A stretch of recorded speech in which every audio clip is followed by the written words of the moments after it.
Hello, my name is Nancy Stotler. I live at the Wellington in Liberty, Missouri. Today I will be reading a book called A Voice Named Aretha by Catherine Russell Brown. Folks came from miles around to hear Reverend C.L. Franklin preach at New Bethel Baptist Church in Detroit, Michigan. The famous preacher gave soul-stirring sermons that could make you shout, moan, or nod and whisper, Amen. The Franklins' big brick house was always brimming with people and music. Everybody who was anybody in music and civil rights visited the Franklin home. Ella Fitzgerald, Duke Ellington, Dinah Washington, and Nat King Cole. Dr. Martin Luther King Jr. was a close friend and a regular guest. It was in this house, full of talking, singing, and organizing, that a shy little girl named Aretha Louise Franklin grew up. Aretha and her brothers and sisters loved singing in church, clapping along with the organ, drums, and tambourines. Each young Franklin wanted to shine bright for Daddy. Little Aretha had the biggest voice of all. She sang soulful trills and powerful riffs with a deep, easy feeling, well beyond her years. No doubt about it, Aretha was a star child. When Mother Barbara and Daddy Franklin's marriage ended, Mother moved back to Buffalo, New York. The children stayed with their father and visited their mother every summer. Quiet Aretha missed her mother dearly, but she enjoyed watching her care for patients at the hospital where she worked. She cherished the nurse's kit Mother gave her. But in 1952, right before Aretha turned 10, something very sad happened. Her mother passed away. Part of Aretha's heart died right along with Mother Barbara. A few months later, Aretha practiced to sing her first church solo. The week before her performance, she was a bundle of nerves and tears. When the day came, she stood on a chair and belted out, Jesus be a fence around me. More than 1,000 people heard Aretha sing that beautiful, uplifting song. At only 10 years old, she figured out a way to draw strength from her sadness. Music was Aretha's calling, singing it and playing it. She spent hours listening to rhythm and blues, gospel, and jazz records, letting the words and melodies take her imagination to exciting new places. With her uncanny ear for music, when Aretha heard someone sing a tune or play a song on the piano, she could sing it or play it right back just like that. 12-year-old Aretha joined the Gospel Caravan, Daddy Franklin's traveling ministry. Church folks from California to North Carolina marveled at the young girl with the voice of an old soul.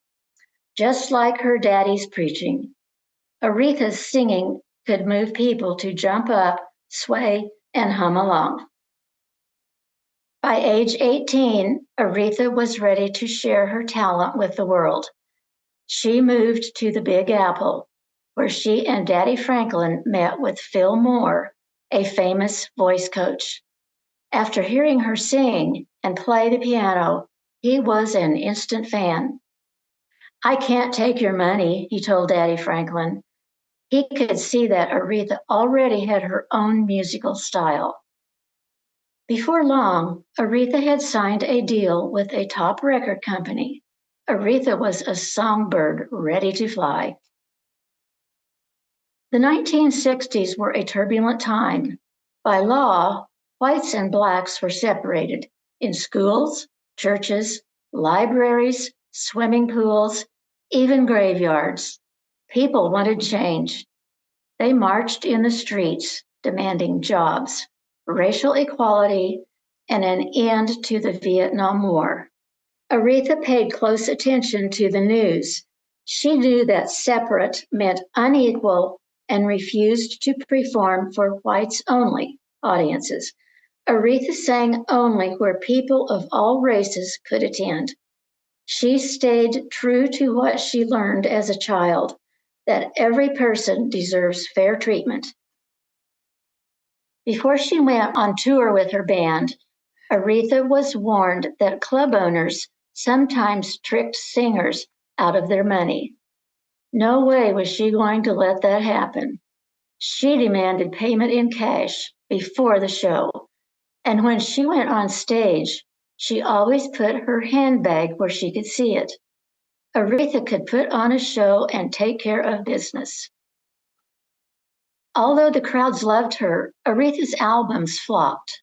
She had worked too hard to let her talent go to waste.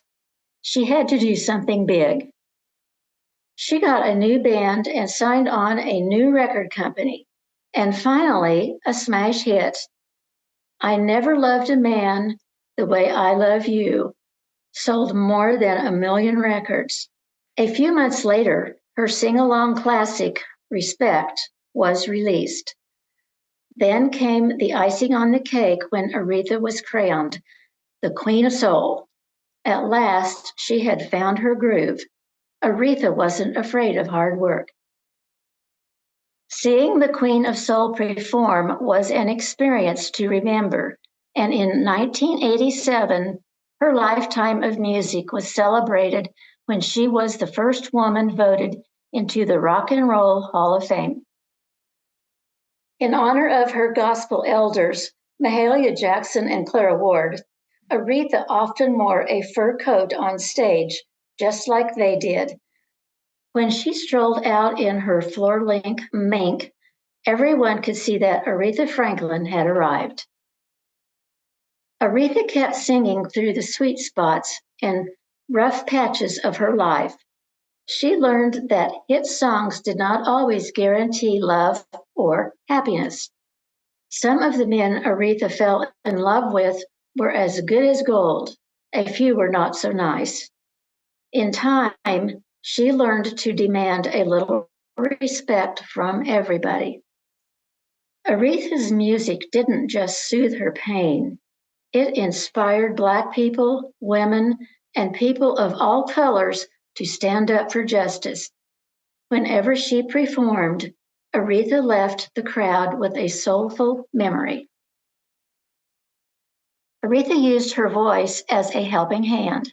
When opera singer Luciano Pavarotti got sick for a performance, Aretha put her music skills to work. She had 20 minutes to learn Nessun Dorma before going on stage. TV audiences around the globe saw her masterful performance. She sang in English and in Italian. Since high school, Aretha donated money to people and businesses in Detroit. She also performed in lots of concerts to raise money for civil rights groups. Aretha used her voice to make people feel good and to make the world a better place. Aretha's voice had magic tucked inside, and that magic could work a spell. Sometimes the spell brings people to tears, even the President of the United States. Each one of her songs is like a sermon, with a story and a lesson, seasoned with life, wisdom, hard work, and always lots of soul. They remind us of the greatest joy or the deepest pain. The shy girl who sang with a broken heart set her sights high and became a confident, singing powerhouse. Aretha believed in her gift and dared us to believe in it too. Her songs inspire us to think, love, and respect ourselves and one another. When we hear her sing, we can thank our lucky stars that our ears crossed paths with a voice named Aretha.